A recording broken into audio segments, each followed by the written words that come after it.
Hey, what's going on, everybody? Welcome back to Marriage and Medicine. Today's video, we'll be talking about medical bias. So basically what medical bias is like when you go to the doctor will kind of either consciously or unconsciously make judgments about you as the patient. So they do this like based on the way you look, the way you talk, how you interact with each other, maybe the way you're dressed, and that can affect how they give you treatment as their patient. Like I said, sometimes it's conscious, like they're intentionally doing that, but a lot of the times it's unconscious. It's just a habit that doctors might have while they're seeing patients of doing that. But unfortunately, when that is a thing, it can have an impact on like how they treat the patient or don't treat the patient. So do you think that's a thing still today in 2021? Yeah, no question. So, again, I work as an emergency medicine physician. Our job is basically hinged initially on delineating from who's sick and who's not sick. In order to do that, I mean, a lot of times we come in and we see a patient and we make our general proclamations just based off of just initially looking at them, whether or not they're sick or not sick. This is something that has just kind of been ingrained throughout medical school, throughout training, all those kind of things, in terms of trying to just figure out what kind of workup these individuals need based off of just kind of what they're coming in presenting with altogether. So, I mean, I think it's definitely something that's always present. And it's not always bad, essentially. I mean, sometimes you make these stereotypes and you do so and you're right. Like you make a correct diagnosis based off of what you initially gathered when you come into a room. For example, you walk into a room of a patient who's having chest pain and they're clearly obese, they're clearly unhealthy. Your first thought is, okay, we need to work this person up to make sure they're not having a heart attack. That's part of bias, but that's something that is used to kind of ingrain yourself to make sure that you're not missing dangerous clinical presentations in essence. But it's definitely a thing for sure. Yeah, there was I don't know what you call it, a study, I guess, from like a long time ago, like around when slavery was going on, so like 1960s or so. And it was talking about how back then doctors and hospitals would have these like ideas about Black people in general and how to treat them. Like one of the things was they thought that Black people were immune from getting sick or getting a disease or anything like that. Another one was that they thought Black people's skin is thicker than other races' skin. And so like when they would do procedures or surgeries, they felt like they didn't have to give as much medication to help with easing the pain because they thought that they could handle the pain for whatever reason. And even today, like that's not taught in medical school, but I've heard that that's still a thing for whatever reason. And I don't understand why it's still a thing because like in medical school, obviously you can attest to that. You're not in class and they're like, class, you know, we learned that African American skin is thicker and blah, blah, blah. But like they did a poll recently, I don't even remember, it's 2000 something. I have to look it back up. But they did a poll and people, white medical students and white doctors still today believe that those ideas are true. And I'm just like, Doesn't make how is that like, how does that even make sense? And how is it still being passed on like 50 years later? I don't know where that part comes from. Exactly. You look at statistics in terms of like who is actually prescribing like pain medication, for example. If you look at African Americans versus other races in general, you would see that white doctors have a significantly lower kind of propensity to prescribe narcotic pain medication or stronger pain medication to individuals who are African American. That kind of goes along with the same kind of instance of thinking they don't need any significant pain relief because they can tolerate pain more so than other races.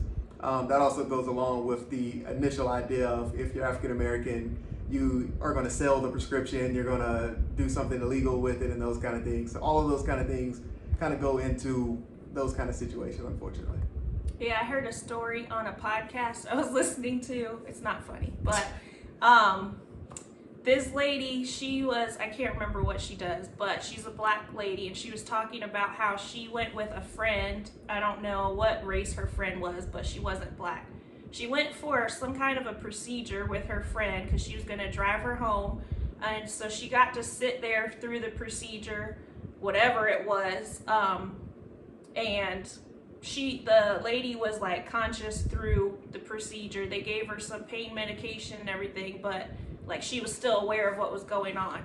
And she was just kind of watching how they treated her, and they were saying like, oh, they made sure that she was comfortable. They were giving her pain medication. They kept asking her like, are you okay? Do you feel this? Are you in pain? Blah, blah, blah.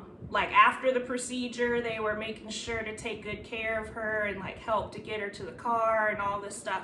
And so anyway, the lady, the friend that was there, the one that was black, she had to go in for that same exact procedure like weeks later. So she kind of already knew what to expect, but when she said that she went for hers, she got different treatment. So like she got less medication, because she remembers how much dosage they said they gave for the one, and they told her how much they gave her, and it was less, like way less.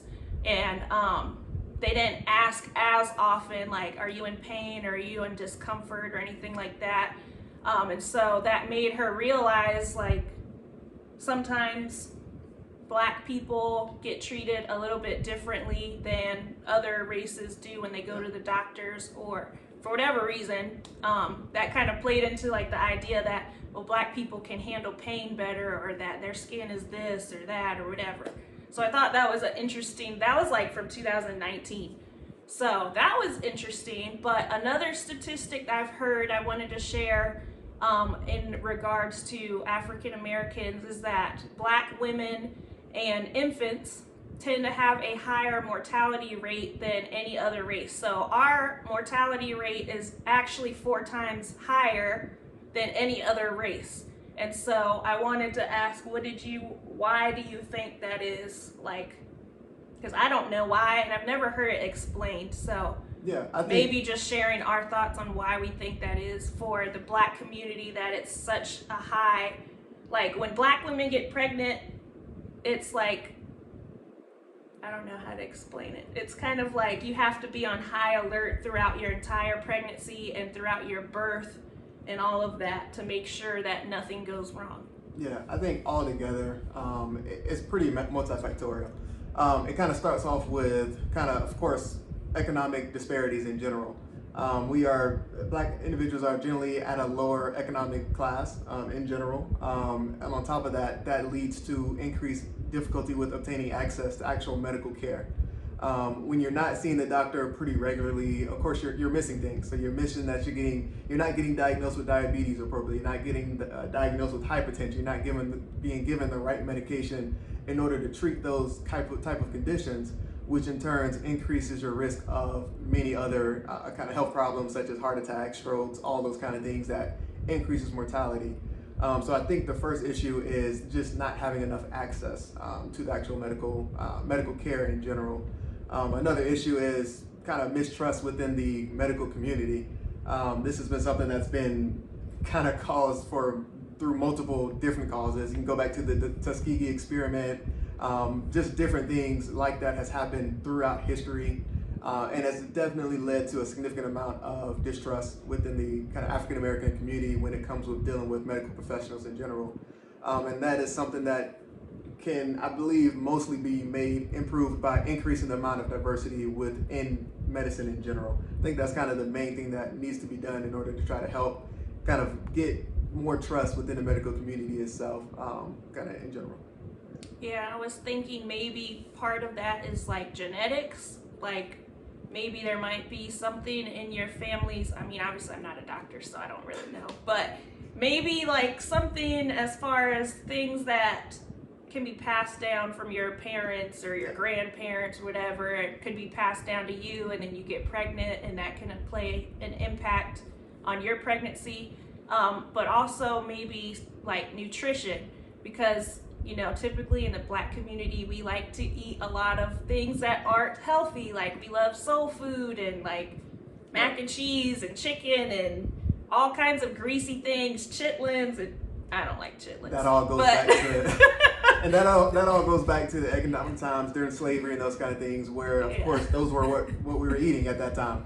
So yeah, I mean, but that's all goes stuff in like history. that people It goes in still history. like to eat today, and like obviously it's not healthy. But I'm not It's saying cultural. you can't eat it, but it's like when you eat too much of it, that plays an impact on your health as well. And then when you're not going to the doctor regularly to just check and make sure that your health is still doing well, like you don't go for years and you get pregnant, like you could miss something that you didn't know was there for a while, and then getting pregnant adds its own issues as well. So it's just the nutrition aspect, and then maybe not exercising. There's just a whole bunch of stuff that can play into it. But so when I got pregnant in July of 2018. Yeah.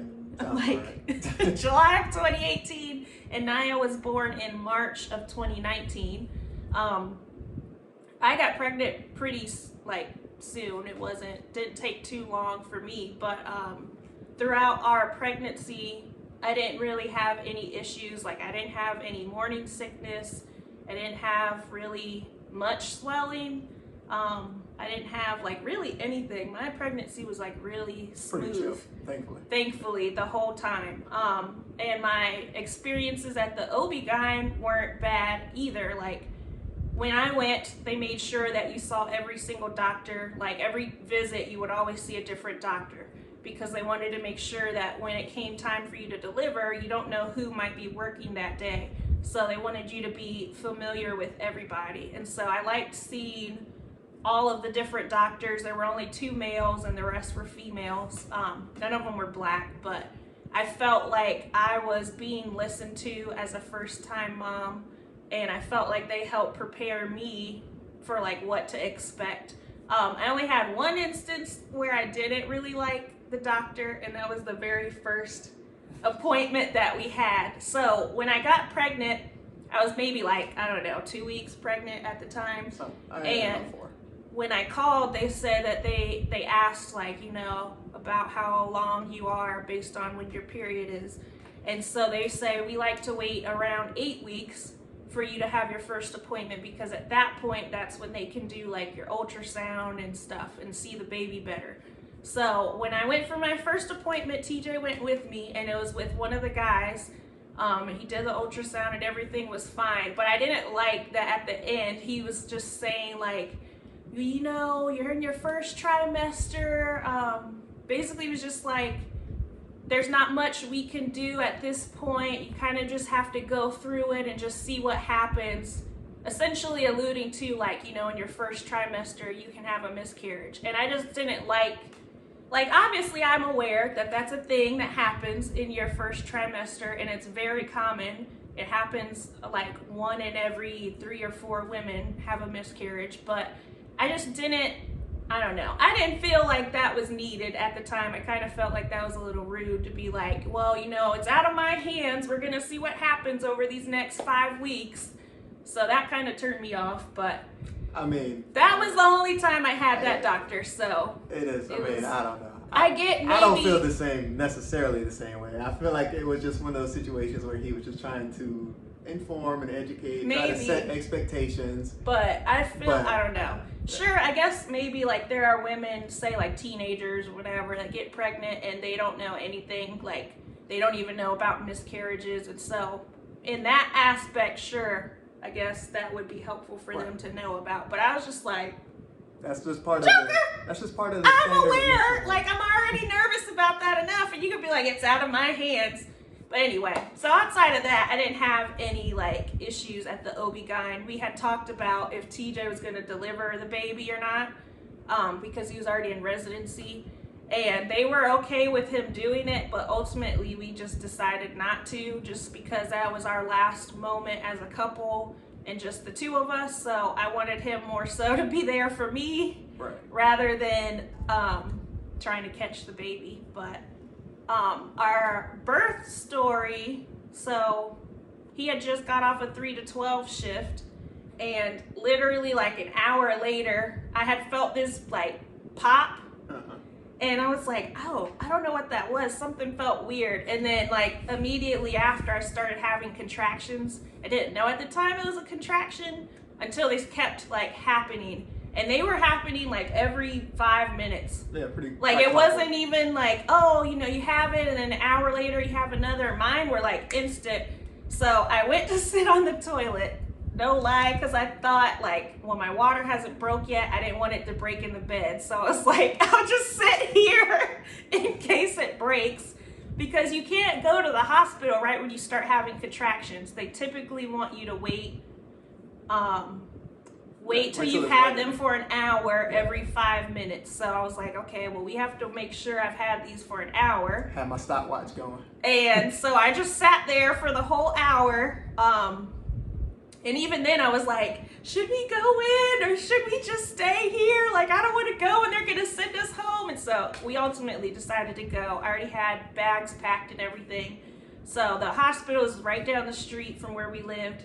Got there, went up in the elevator, checked in and went back to the room and changed and everything. And like shortly after that, my water had actually broke. And I was laying there and I was like, I think my water broke. Your water broke like, walking up into the elevator. You don't remember? Oh, I don't We remember. went up the elevator and then she started feeling leakage. She was like, yeah, that's... Oh yeah, I did. I was like, I kind of feel a little wet, but it wasn't like a gush or anything. It just felt like I had peed on myself a little bit. So it wasn't like my pants and everything wasn't wet, but once I got back there and changed and was laying there, I felt like this puddle of stuff. I was like, oh yeah, it broke for sure. So, the lady there, I had really good nurses. They were all really nice and supportive. And I got my epidural like within the first 2 hours or so. That was horrible. That was the worst part of the whole thing, was the epidural, because it stung so bad. But other than that, it went pretty smooth. I think I had her within 12 hours. Yeah, so it's like the next afternoon. 12 to 24 hours, but I mean, I wasn't in pain like the whole time because I had the epidural, so it was pretty smooth. And giving birth and everything was smooth too. I didn't have issues. And then after we had her, a male delivered her, one of the other male doctors, and I was holding her and I had to be stitched up. So that was painful because at that point the epidural had wore off. But overall, we had a pretty good experience in the hospital. I didn't feel like I wasn't given adequate treatment. I felt like I always had plenty of pain medication and plenty of support throughout that entire experience. So, but I feel like because I am married to you and you're a physician, that will be a thing for me that I won't ever experience, because even like when I go to the family medicine doctor, they already know through our insurance, oh, this is the hospital's insurance, so they know. Either one of them works in the hospital. Yeah. And usually they always find out that he's the one that works as a doctor. And so I feel like because that's always a known thing and it's on my file, that I won't ever experience any mistreatment or any kind of like medical bias. I mean, in a sense, hopefully that is still medical bias, because they're like, this is a doctor or this is a doctor's wife. I need to make sure, I treat them the best that I can and blah, blah, blah. So yeah, they may end up doing like overworking, maybe doing more tests than they need to do, just because they don't want to miss something on a doctor's wife kind of thing. Yeah. So it kind of goes both ways altogether. But overall, things that you want to make sure that you do for yourself. When you go to the doctor, make sure that your voice is heard. It is okay to seek a second opinion if you feel like the first individual did not listen to you, did not take care of you appropriately, or you feel like they're very just dismissive. Now that doesn't mean if you come to the emergency department and you come in because your toe hurts, that does not require a CT scan, MRI, all those other crazy things. That does not mean that that's what you need to do. There are times where you need to just kind of take individuals' advice and understand that this is an emergency, this is something that can wait. But if you really feel like you're having some kind of life-threatening type of event, or you feel like you're not getting your voice heard, it is definitely appropriate to kind of get a second opinion, talk to somebody else about the situation as well. And please do not go in and do your own Google searches and whatnot, and come in saying like, this is what I have, you need to give me an MRI, you need to do this workup.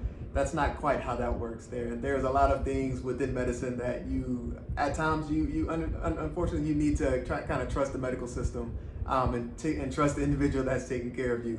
But that is definitely something that you just have to kind of cultivate altogether.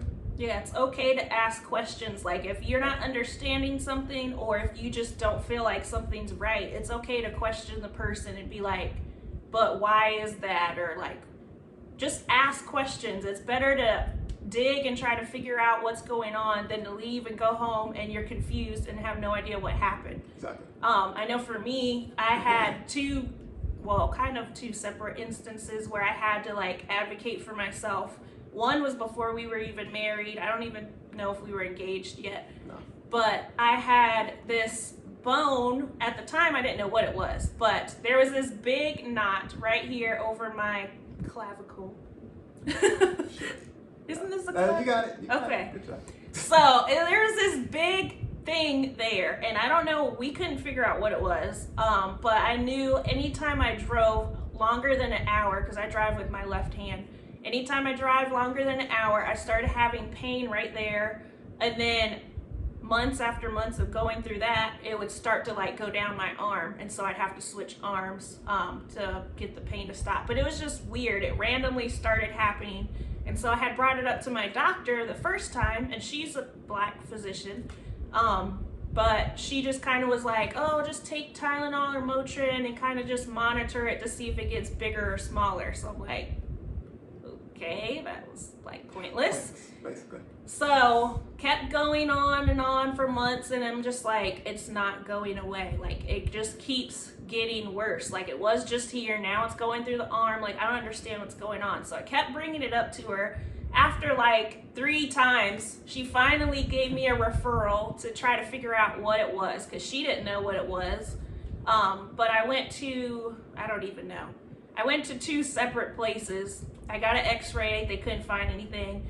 I got, I think, a CT scan, couldn't figure out anything. I got an x-ray again, and then they were like, oh, that's actually a bone right there. You have, so your first rib like is somewhere up here, It's up there. general area. And I had an extra first rib on both sides, but this one was like really sticking out there where you could see it. And so basically the doctor had decided that I was gonna have to have surgery to get it removed. But had I not like pushed and like, look, this is still a thing, like it's been going on for months, I need to get this looked at, I need to get referred to somebody, like there's no telling what might have happened. Nothing probably ever would have happened. So what was happening is something called thoracic outlet syndrome, which is essentially that bone was just pressing on a nerve that was basically causing issues. Well, he said that like I had my like veins and stuff was wrapped around that bone. So like when they went to go take it out, they had to like carefully move veins and things off of it to chip away at the bone. And like my surgery was only supposed to take a few hours, ended up taking like 6 or 7 hours. It was crazy. Still have the scar to prove it. So I mean, just kind of summarizing everything, medical bias is absolutely still a thing in medicine. And again, it's not always negative, but it is definitely something that can alter the way that an individual is taken care of within the healthcare setting. So it's something that you always want to, as a physician, you always want to make sure that you keep that in your mind. You want to always think about whether or not you're making prejudgments based off of different stereotypical type of things that you're thinking about, or is it something that you're thinking about that is actually going to be beneficial for the patient? As a patient, always make sure that you advocate for yourself. Ask questions, like we talked about earlier. Always make sure that your voice is being heard. And the best way to do that is also making sure that you establish an appropriate relationship with your provider. Whether it's your family medicine, your OB-GYN, whoever it is, try to establish a relationship that kind of fosters questions and answers, fosters like making sure that there's somebody that's there for you, essentially. Kind of hard to do in the emergency department because you don't know who you're going to get. But in that short span, definitely make sure that your voice is heard. All right, we'll see y'all in the next video. Peace.